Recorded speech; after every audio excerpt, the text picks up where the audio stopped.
And good morning, everyone. Yes. It is, it feels like it should be more than just a Tuesday.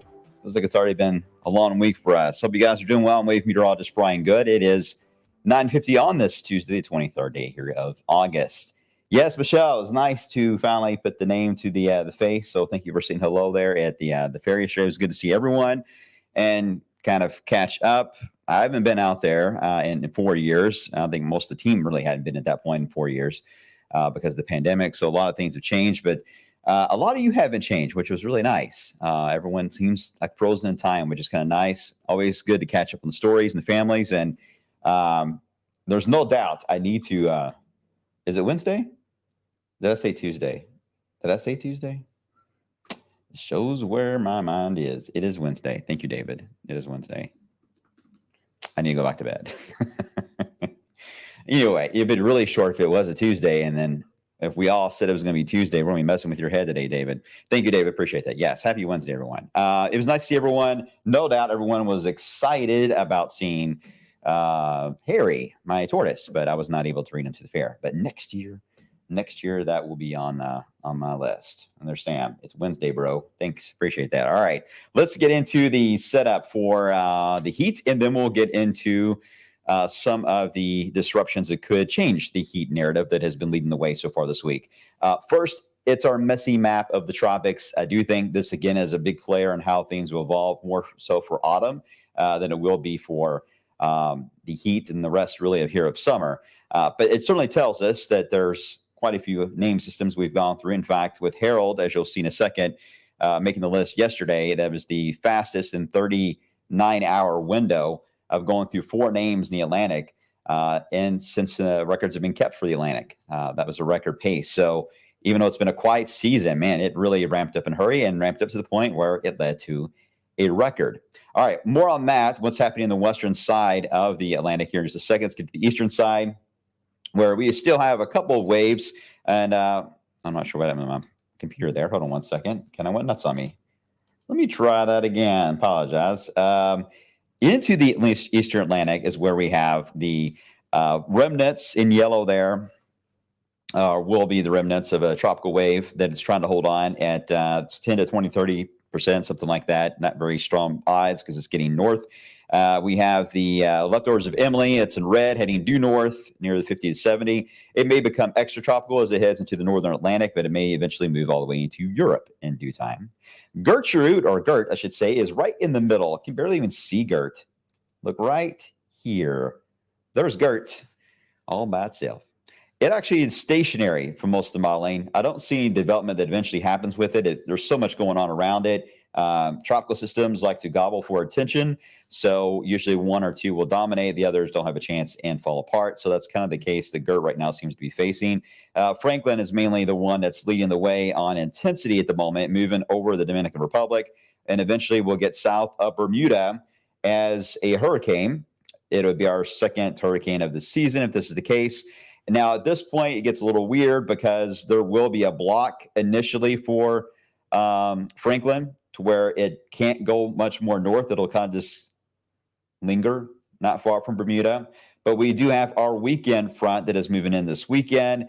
And hopefully, if it senses that in time, and it should, that will be enough to grab a hold of Franklin and then move it away from the U.S. mainland and head out to sea and not bother anyone, become what we call a fish storm. That's the way it's looking right now. If our front were to move faster than expected, then Franklin would actually have a chance to get pulled more toward the United States. So right now, the game plan is that our front this weekend will help in keeping Franklin away.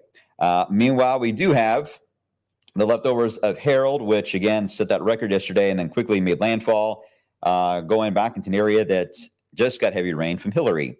They're getting another round of rain into areas that certainly could use it, but they're way ahead. Like 350% of their annual rainfall has already happened in the past 3 days, and they're about to add more onto that. Interestingly enough, some of that moisture may get funneled back into our front for the weekend.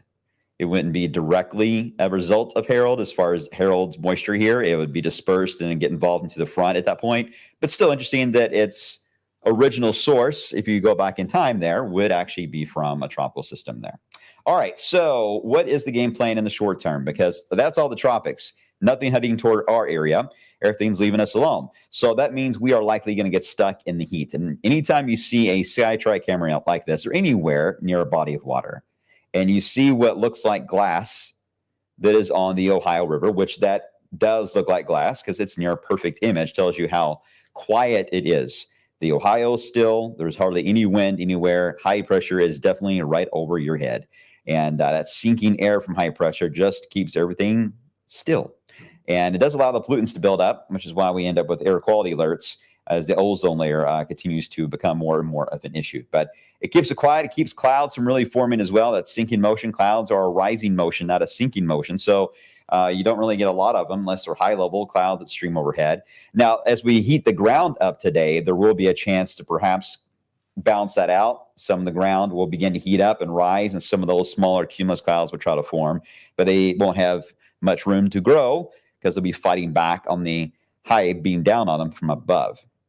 So that's the reason why you're not looking at rain in the area. Just another hot day here into wave country. Let me widen the scope out. Let me show you that where you can see the high is really just dominant over much of the lower 48. The edges of it, again, go way to where the leftovers where Hillary were, and then you get into Alaska, or excuse me, Canada, into the Great Lakes, and then all the way down into Cape Hatteras.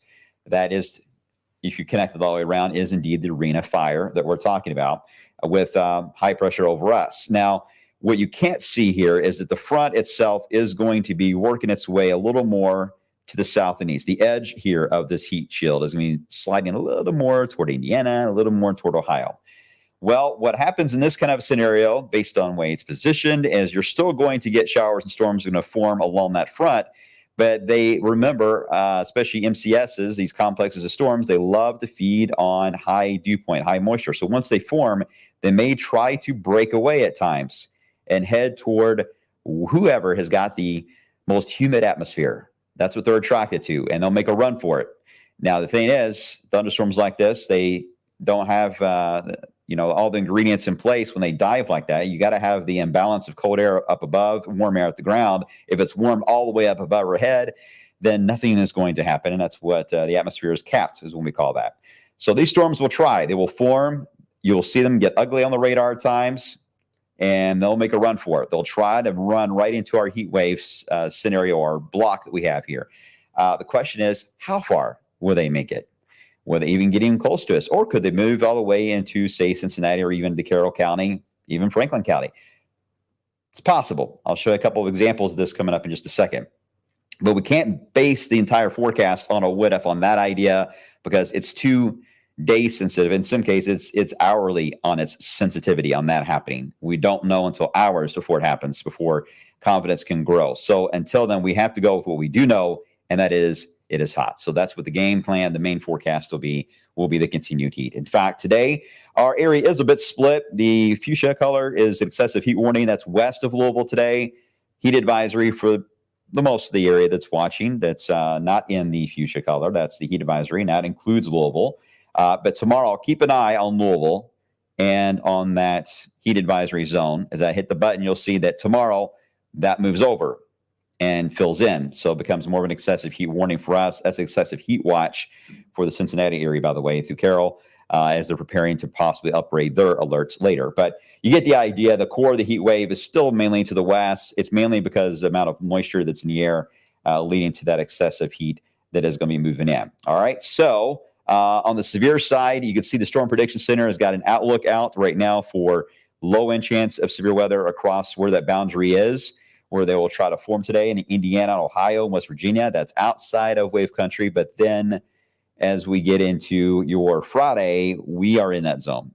As at that point, we are a little more at risk for showers and storms to roll through the area. And at times, some of these, again, could move backwards. So pay attention to the Wave Weather app because it's not a guarantee. I think all motions are at play. I've seen some modeling where they come in from the north, they come in from the east. Some of them come straight south, then do a U-turn basically, or at least a sharp 90-degree turn, and then come right at us. So that's where things get a little tricky on storm complexes and the edges of heat waves. Just be aware that we'll be watching this, and you'll have plenty of time to react because once they form, we'll be able to give you a heads up. Otherwise, just prepare for the heat, and we'll keep an eye on the storm chances there. All right, for today, still looks hot. So far, the hottest this summer, 96. Today, we should match that. Right now, the heat index does not look like it's going to get much above 101, 102. That's still hot. Don't get me wrong. This is day 4 of the heat wave, so it's more about the prolonged exposure there. So keep that in mind. Just take extra precautions. Keep your pets inside if you can. And if they have to be outside, make sure they're in shade. And if they have water outside, make sure they have ice cubes in that water. And the water dish itself is not able to get any sun at all. So you can do what you can to take care of your fans, your family, and your neighbors. Just do those simple precautions there, all right? Once we get into your later Wednesday night, you see some of the storms you see them trying to push in there, but just don't have a whole lot of luck. One thing it's worth noting, though, even if the storms don't make it here, there is a small window that the clouds from the storms could blow off in our area as a cirrus canopy.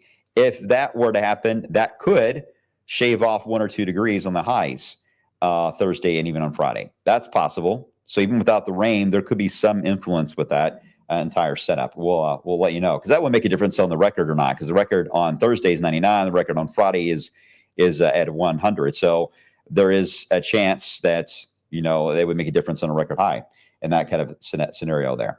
Once we get into your Thursday, that's when I do think if we don't have any eruption of clouds or we don't have any storms sneaking from the east, again, let's take the what ifs off the table. Then we're looking at about a 98, 99-degree day, and the heat index about 107. Same story on Friday. If we do not see any interruption from showers and storms on Friday, even in the form of cloud cover moving into the area, then once again, the same idea will be at play. 99, maybe 100 degrees can be reachable. But you see the difference. Look at Richmond, Kentucky. They dropped to 84 just when a wave of showers quickly moved on by from one of those complexes that kind of snuck in from the east. So we've got to really watch. If you're in Indiana, I'm sorry, I'm drawing everywhere. Indiana, near Louisville, and certainly Marion County off to the east, I would say just roughly along and east of I-65. This is the zone to watch. If anything can sneak in and disrupt your heat wave, it would be there. If you are south and west of Louisville, chances are very, very slim they'll have any impacts at all, and the heat is pretty much a lock for you guys. All right, so we got intense heat coming our way. You'll feel some of it today. I don't think today is excessive, but Thursday and Friday will be the max of the heat wave. But Thursday and Friday come with, and a little asterisk, that there could be some help from clouds and/or storms. Yes, they would be strong, by the way, if they were able to move in here. So we need to watch that potential. Otherwise, the front will move in at some point on Friday, and we will cool down, and then we'll get a chance to get some 80s for highs instead of 90s, which will be nice. Here's a look at the Euro for next week. Notice where it's got Franklin. Again, it sees our front, so Franklin has no choice but to curve out to sea. Here's one thing that's very unique about this. The model is hinted at, not so much today, but I think they'll come back around to it, is that with our front digging here across the eastern seaboard, right into the Gulf of Mexico, this is a good setup for some type of tropical cyclone to try to form in the Gulf, roughly around the 28th through the 30th of August. And then it would move quickly up the eastern seaboard. I don't see it moving right up to us, but I'm just saying this for those of you that live in Louisville South or Destin, Florida, or have vacation plans in Florida or the Carolinas. Just be aware, very end of August, first few days of September, this is a hot spot for tropical development that can form rapidly, especially given the water here. What may look like a tropical storm on our modeling could, in fact, be much more significant of a hurricane closer in time. So again, I think that's going to be the end of August or the first few days of September. If it were to happen, that's the time period to watch. It's a good environment for that to happen, and a pretty familiar setup too for that. So there you go. That's the game plan through at least the first few days of September. I haven't had a chance to get too much in long term yet because I want to get through this heat and these storm chances, which are going to bog us down the next couple of days and getting that right. Let's see. Travis, how's the winter looking? I'm bored. That was probably, other than questions about Harry, questions about the upcoming winter was probably the second thing I kept being asked at the fair.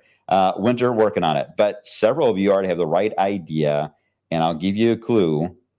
The song isn't Snow, Snow Baby. It's another song of the different type that has been leading the hints on the upcoming winter season. So there's one of your hints of one of the items I'm looking for this season. Jamie, Brian, I think I'm going to be kind of melt waiting for my kids at the buses. Yeah, it's tough. This is a tough week for going back to school. Tough week in general for plants. Our annuals are all going to be dying out in this kind of heat and dry weather. Yeah, it's just not the best. Do you think of this active pattern will be continuing to October? I do think the tropics are going to stay active all the way through November this year. A classic full-on hurricane season this year. I do think, though, we will get a little drier. I don't know if we'll stay warmer, but I do think we'll get drier here locally, even more so. Madeline, I've already put the fall decorations in my house.